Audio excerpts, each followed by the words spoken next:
ഇന്ന് ഞാൻ പറയാൻ പോകുന്ന ഒരു അടിപൊളി കഥയാണ്. നിങ്ങൾക്ക് എൻ്റെ സ്റ്റോറീസ് ഇഷ്ടപ്പെട്ടാൽ ഷെയർ ചെയ്യാനും കമൻറ്റ് ചെയ്യാനും സബ്സ്ക്രൈബ് ചെയ്യാനും മറക്കല്ലേ. ഞാൻ ഇന്ന് പറയാൻ പോകുന്നത് ഒരു ഗായത്രിയുടെ കഥയാണ്. കിടന്നുറങ്ങി എഴുന്നേറ്റ് എപ്പോഴാണെന്ന് പോലും അവൾ ഓർക്കുന്നില്ല. അവൾ നോക്കുമ്പോൾ ജനലിൽ മഞ്ഞുതുള്ളികൾ നിറഞ്ഞു നിൽക്കുന്നു. എല്ലാവരും നല്ല മയക്കത്തിൽ.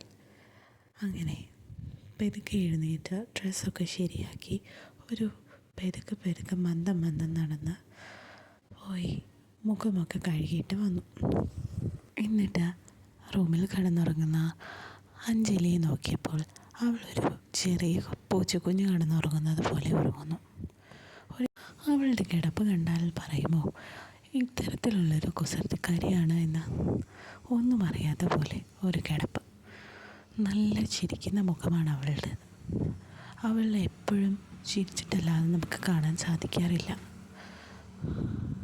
പണ്ട് തൊട്ടേ പെർഫ്യൂം ചൂസ് ചെയ്യുന്ന കാര്യത്തിൽ അവൾ വളരെയധികം കെയർഫുൾ ആയതുകൊണ്ട് തന്നെ എപ്പോഴും അവൾ ഒരു പലതരത്തിലുള്ള നല്ല ആകർഷണീയമായ സുഗന്ധമായിരുന്നു. അത് പലപ്പോഴും പലരും അവളോട് പറഞ്ഞിട്ടുമുണ്ട്. അത്ര പറയത്തക്ക വിധത്തിൽ ശ്രദ്ധിക്കപ്പെടുന്ന വിധത്തിലുമുള്ള ഒരു നല്ല മണം ഉള്ള ഫ്രാഗ്രൻസ് ഉള്ള പെർഫ്യൂമുകളാണ് അവൾ വാങ്ങിക്കാറുള്ളത്. അങ്ങനെ അവളെ തന്നെ നോക്കി നിൽക്കുന്ന സമയത്ത് എല്ലാവരും റൂമിൽ എഴുന്നേറ്റു. എന്താ നീ നേരത്തെ എഴുന്നേറ്റ് ചെയ്യുന്നത്, എന്ത് പറ്റി എന്നൊക്കെ ചോദ്യമായി. അങ്ങനെ ഒന്നും അറിയാത്ത പോലെ ഞാൻ അവിടെ ഇരുന്നു. ആ സമയം എൻ്റെ അരികത്ത് രാവിലെ തന്നെ ഉണർന്ന് എൻ്റെ എല്ലാ ഫ്രണ്ട്സും വന്നിരുന്നു. സമയം ഞാൻ വാച്ചിലേക്ക് നോക്കി. അപ്പോൾ ഏകദേശം ഒരു 6-7 മണിയായിരിക്കുന്നു. രാത്രിയിൽ നടന്ന കാര്യങ്ങളൊന്നും ഒന്നുകൂടി മനസ്സിലോർത്തു. ഞങ്ങളെല്ലാവരും കൂടെ ടൂർ പോയതാണ്. ഞാൻ അറിയാൻ കൊതിച്ച ഒരു നല്ല സുന്ദരമായ നിമിഷങ്ങളായിരുന്നു സംഭവിച്ചത്. ഇന്നലെ ഞാൻ എൻ്റെ കൂട്ടത്തിൽ ഏറ്റവും കൂടുതൽ പ്രയോറിറ്റി കൊടുക്കാറുള്ളത് ഇവൾക്കായിരുന്നു. അവൾ അഞ്ജലി. അവൾക്ക് ഒരു പ്രത്യേക സ്നേഹം എനിക്ക് അവളോടും ഉണ്ടായിരുന്നു. എങ്കിലും ഞാൻ ഒരിക്കലും വിചാരിച്ചില്ല ഇവളുമായി ഇത്രയും അടുക്കുമെന്ന്. അങ്ങനെ അവളെപ്പറ്റി മാത്രമായിരുന്നു ഗായത്രിയുടെ ചിന്ത. അവൾ കുറേ നേരം അവളെപ്പറ്റി തന്നെ ഓർത്തു. ഇന്നലെ നടന്ന കുറേ സംഭവങ്ങളെപ്പറ്റി ഓർത്ത് സന്തോഷവതിയായിരിക്കുകയായിരുന്നു. അങ്ങനെ ഞങ്ങൾക്ക് ബസ്സിൽ കയറാനുള്ള നേരമായി. അങ്ങനെ ബസ്സിലെല്ലാവരും റെഡിയായി പെട്ടെന്ന് തന്നെ കയറി. ഞങ്ങളെല്ലാവരും ഹോട്ടലിൽ നിന്ന് ഫുഡൊക്കെ കഴിച്ച് കുറച്ച് കറങ്ങി നടന്നതിന് ശേഷം രാത്രിയായപ്പോൾ ഞങ്ങൾ വീണ്ടും റൂം എടുക്കാമെന്ന് തീരുമാനിച്ചു. അങ്ങനെ ഞങ്ങളുടെ ടൂർ ഗൈഡും മറ്റു ഭാരവാഹികളും കൂടി റൂം എടുത്ത് തന്നു. അങ്ങനെ ഞങ്ങൾ പെട്ടെന്ന് തന്നെ റൂമിലേക്ക് പോകാനുള്ള തിടുക്കത്തിലായിരുന്നു. ഞങ്ങൾക്ക് 2 പേർക്കും കൂടി ഒരു റൂം തന്നെ തരണമെന്ന് ഞങ്ങൾ അവരോട് റിക്വസ്റ്റ് ചെയ്തിട്ടുണ്ടായിരുന്നു. ഞങ്ങൾ ഒരേ റൂം തന്നെ എടുക്കാനായിട്ട് അവിടേക്ക് ചെന്നു നിന്നു. അങ്ങനെ ഞങ്ങൾക്കൊരു റൂം കിട്ടി. അത് പുള്ളിക്കാരൻ എതിർപ്പൊന്നും കൂടി സമ്മതിച്ചത് കൊണ്ട് തന്നെയാണ് ഞങ്ങൾക്കൊരു റൂം കിട്ടിയത്. റൂമിൻ്റെ നമ്പർ 69 എന്നായിരുന്നു. ഞങ്ങൾ റൂമിലേക്ക് കയറി. ഡോർ അടച്ചു. ഞങ്ങൾ അടച്ച് തിരിഞ്ഞു നിന്നപ്പോഴേക്കും അവൾ എൻ്റെ അടുത്തേക്ക് വന്നു.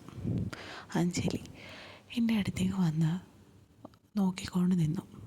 അപ്പോൾ ഞാൻ വല്ലാത്ത എക്സ്പ്രഷൻ കാണിച്ചപ്പോൾ അവൾ ചോദിച്ചു, എന്താടി നിനക്കെന്നാ എന്നെ ഇപ്പോൾ ഇഷ്ടമല്ലാത്തത്? നിൻ്റെ ഈ വായ്നാറ്റം സഹിക്കാൻ പറ്റുന്നില്ല. പോയി പല്ല് തേക്ക് പെണ്ണേ. അയ്യോ സോറി ചക്കരെ, ഞാൻ പല്ല് തേക്കുന്ന കാര്യം അങ്ങ് വിട്ടുപോയി. ഞാൻ പല്ല് തേച്ചിട്ട് വരാം. നീ അപ്പോഴേക്കും ഫ്രഷായി വരുമോ? കുറച്ച് പരിപാടിയുണ്ട്. അവൾ അങ്ങനെ പറഞ്ഞു തിരിഞ്ഞപ്പോൾ ഞാൻ ബാഗിൽ നിന്ന് ടവലും മറ്റ് സാധനങ്ങളും എടുത്ത് കുളിക്കാനായി റെഡിയാകുകയായിരുന്നു. അങ്ങനെ പറഞ്ഞു തിരിഞ്ഞപ്പോഴേക്കും ഒരു ഡോറിലൊരു മുട്ടൽ ശബ്ദം കേട്ടു. ആരാണ് എന്നറിയാൻ അവൾ ഡോറിനടുത്തേക്ക് വന്നു. നോക്കിയപ്പോഴോ ഞങ്ങളുടെ കൂട്ടത്തിലുള്ള ഒരു ചേച്ചി തന്നെ. എൻ്റെ അയൽക്കാരി ചേച്ചിയാണ്. ഞാൻ ഡോറ് തുറന്നു. എന്താ ചേച്ചി ഈ സമയത്ത്? ഞങ്ങൾ കുളിക്കാൻ പോവുകയായിരുന്നു. അപ്പോൾ ചേച്ചി പറഞ്ഞു, അവൾ എന്തിയേ? അവൾ പല്ല് തേക്കുന്നു. ഓ, നിങ്ങൾ ഈ സമയത്ത് വന്നത്? ചേച്ചി എന്ത് പറ്റി ഈ സമയത്ത് വരാൻ കാര്യം എന്നൊക്കെ ചോദിച്ചപ്പോൾ പുള്ളിക്കാരി പറഞ്ഞത്, നമ്മളിവിടെ നിന്ന് രാവിലെ 10 മണിക്ക് തന്നെ ഇറങ്ങണം. രണ്ടും കൂടി പോത്ത് പോലെ കിടന്നുറങ്ങരുത്. ഇപ്പോൾ സമയം 7:30. ഇപ്പം നന്നായി കിടന്നുറങ്ങിയാൽ ഉടനെ തന്നെ നമുക്ക് രാവിലെ എഴുന്നേൽക്കാനും പറ്റും.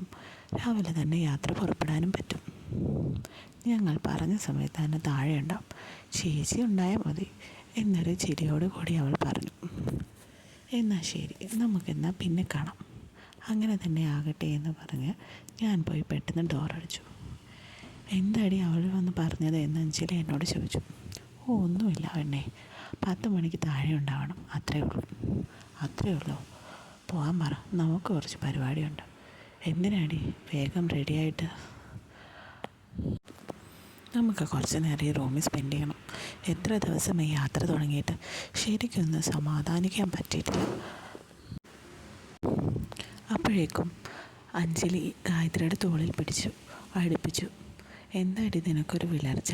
വിടടി, ഞാൻ പോയി കുളിച്ചിട്ട് വരട്ടെ, നിൻ്റെ ഒരു കാര്യം. അങ്ങനെ ഒരാൾ ബാത്റൂമിൽ കയറി പതിയെ കുളിക്കാനുള്ള തയ്യാറെടുപ്പുകൾ നടത്തി. പതിയെ മറ്റേ ആളും കയറി കുളിക്കാൻ തുടങ്ങി. അപ്പോൾ ഗായത്രി പറഞ്ഞു, എടി നമുക്കിനി എന്ത് ചെയ്യാനാ? നീ എന്തൊക്കെ പ്ലാനുണ്ടെന്ന് പറഞ്ഞിട്ട്? അതൊക്കെയുണ്ട്. നീ എൻ്റെ കയ്യിലൊരു നമുക്ക് കുറച്ചൊന്ന് റിലാക്സ് ചെയ്യണം, പരസ്പരം സന്തോഷിക്കണം, അത്ര തന്നെ.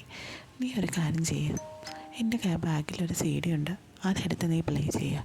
നമുക്ക് കുറച്ച് നേരം അത് കാണാം. ഏത് സിനിമയാടി? ഇപ്പോൾ തന്നെ ഇടണോ? അപ്പുറത്തെ ചേച്ചിയെ കൂടെ വിളിച്ചാലോ? നിനക്ക് വേറെ പണിയൊന്നുമില്ലേ? മര്യാദയ്ക്ക് ഇടാനാണ് പറഞ്ഞത് എന്ന് അഞ്ജലി അവളോട് ആക്രോശിച്ചു. അവൾ പറഞ്ഞതുപോലെ CD എടുത്തു. നോക്കിയപ്പോഴോ ഒരടിപൊളി പടമുള്ള സിനിമയാണെന്ന് തോന്നുന്നു. അങ്ങനെ നല്ല സീനുകളുള്ള സിനിമയാണല്ലോടി പെണ്ണേ. അതെ, നല്ലതാണ്. അതുകൊണ്ടല്ലേ നമുക്കൊരുമിച്ച് കാണാമെന്ന് പറഞ്ഞത്. അവൾ പറഞ്ഞത് കേട്ട് ഉടനെ തന്നെ അത് അവൾ TV കണക്ട് ചെയ്ത് പ്ലേ ചെയ്യാൻ തുടങ്ങി. അങ്ങനെ സിനിമ ഓണായി. പ്രതീക്ഷിച്ച പോലെയുള്ള ഒരു അടിപൊളി സിനിമ തന്നെയായിരുന്നു അത്. 2 പേരും കൂടെ അതിൻ്റെ കൂട്ടത്തിൽ ആ കഥാപാത്രങ്ങളായി അവിടെ അഭിനയിക്കാൻ തുടങ്ങി. അഭിനയം ആ 2 മണിക്കൂർ സിനിമ കഴിഞ്ഞിട്ടും തുടർന്നുകൊണ്ടേയിരുന്നു. പരസ്പരമുള്ള അഭിനയം 2 പേർക്കും ഇഷ്ടമായി. അവരെ പല ഇംഗ്ലീഷ് സിനിമയിലും എടുക്കുമോ എന്ന് പോലും പരസ്പരം പേടി തോന്നി. അത്രയ്ക്ക് കാഴ്ചവെപ്പായിരുന്നു 2 പേരുടെയും. ഇനി എന്തായാലും പരിപാടി? നമുക്ക് എന്തെങ്കിലും കഴിക്കണ്ടേ? കഴിക്കണം. നമുക്ക് ഇന്ന് കുക്കുമ്പർ കഴിച്ചാലോ? അതിന് കുക്കുമ്പർ എവിടുന്നോ? ഞാൻ അവിടെ വിസിറ്റ് ചെയ്തപ്പോൾ കുറച്ച് കുക്കുമ്പർ വാങ്ങി, അതെൻ്റെ ബാഗിലുണ്ട്. നീ എടുത്തോണ്ട് വാ. അത് വെച്ചൊരു ഉഗ്രൻ സാലഡ് ഉണ്ടാക്കി കഴിച്ചാലോ നമുക്ക്? ഓഹോ, നിൻ്റെ ഐഡിയ എനിക്ക് മനസ്സിലായി. എന്തായാലും നീ പറഞ്ഞ പോലെ നടക്കട്ടെ എന്ന് പറഞ്ഞ് അവർ 2 പേരും കുക്കുമ്പർ പരസ്പരം കഴിച്ചു. നിൻ്റെ ഈ ബാഗിൽ കിടക്കുന്ന ടോയ് ഏതാണ്? ഓ, അറിയാത്ത പോലെ. ഇത് ഫേമസ് ആയിട്ടുള്ള ടോയ് അല്ലേ? ഇത് നിനക്കറിയില്ല എന്ന് പറഞ്ഞാൽ നീ പോയി മരിക്കുന്നതാണ് നല്ലത്. ഇത് ഒരു നല്ല ടോയാണ്. ഇതൊന്നെങ്കിൽ കൈകൊണ്ട് ഉപയോഗിക്കാം, അല്ലെങ്കിൽ ദേഹത്ത് ധരിക്കാം. ഞാൻ ധരിച്ചുകൊണ്ട് വരട്ടെ എന്ന് പറഞ്ഞ് അവളുടെ അടുത്തേക്ക് പോയി.